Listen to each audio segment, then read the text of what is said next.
Welcome to the highlights channel of the Ranveer Show. Quick fire, heavy information clips available for you now. Make sure you subscribe. Make sure you like this video and enjoy it. What is the consensus on the human story? Like everyone knows this thing about how Homo sapiens originated in Africa. Homo sapiens sapiens, yeah. Homo sapiens and then Homo sapiens sapiens, yeah. You need to explain that as well as a part of your answer. Yeah. So if early man originated in Africa, they went into the Gulf and then into India. Yeah. Is that a correct way of looking at things? And then I'm assuming this happened over like thousands of years and people gradually settled, then moved on. Yes. So could you kind of dictate that entire story in terms of the first time a Homo sapien was born to a monkey?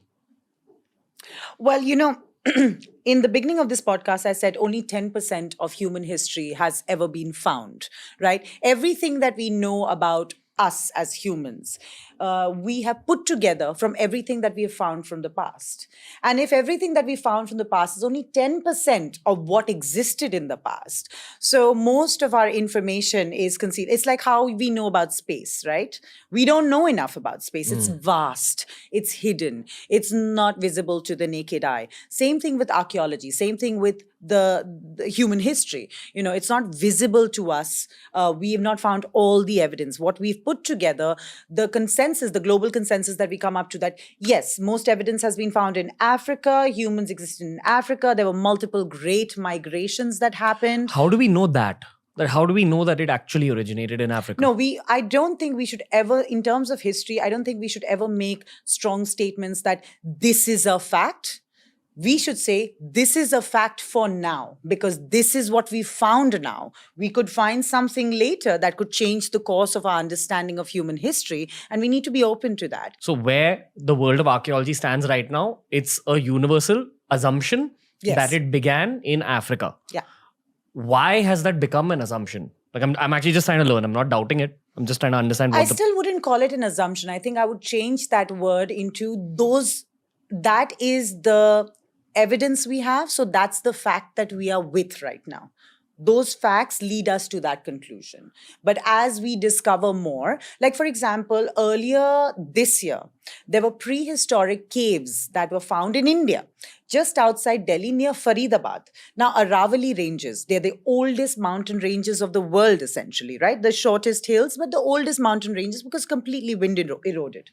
And they found prehistoric paintings over there. So what is the evidence of the kind of man that lived there? Now that those caves don't have any bone fragments or anything, so we can't tell anything about the people that lived there. But when we look at the paintings and the drawings inside the caves, what we can positively say is that they had a mind and they had an imagination, right? So everything that we say about very, very, very early man is based on a very small set of data sets. So what we are trying to do here, you and I, is romanticizing those small data sets and say that, oh, man came from Africa. I say, what we know right now is man came from Africa, but man could have emerged in different parts of the world as well, because the climatic conditions of Africa as they did exist in other parts of the world. Now, depends on now, why do we have so much evidence from Africa? Do you know why? Because when Africa was partitioned by the colonialists and they went there, they investigated the land in that way. But certain countries that did not have colonialists coming there, they're not investigated in that way. So the way we write, so many parts of Southeast Asia, Papua New Guinea, for example, Sumatra, Indonesia, Cambodia, Thailand still did see the colonialists, the French, the British, the Portuguese coming in over there.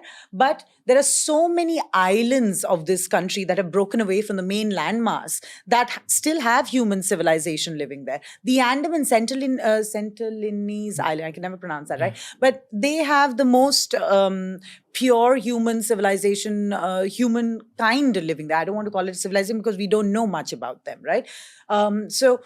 But we haven't investigated that. So how can we jump to those conclusions when we don't have the entire range of evidence that can positively say that this is in fact the only fact? We could have multiple facts.